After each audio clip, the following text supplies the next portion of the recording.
waxaa maanta guud ahaan Jamhuuriyadda Somaliland aad looga dareeray codbixinta madaxweynaha Jamhuuriyadda Somaliland iyo xisbiyada ururada. Halkan iyo degmada Allebada ayaa saaka aad looga dareeray goobaha codbixinta. Waxaa saaka kormeer guud ku soo maray goobaha loo asteeyay sanduuqyada.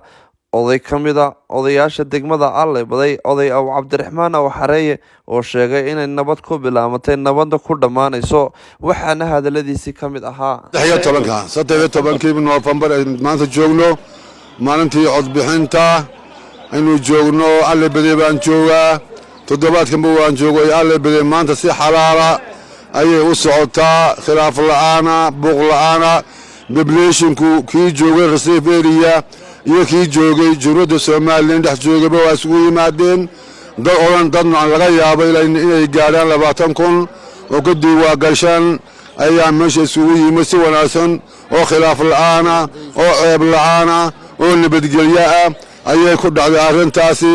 sidaasaan warbaahinta gelinayaa ummadana u sheegayaa reer Somaliland sidaasaan ka filayaa.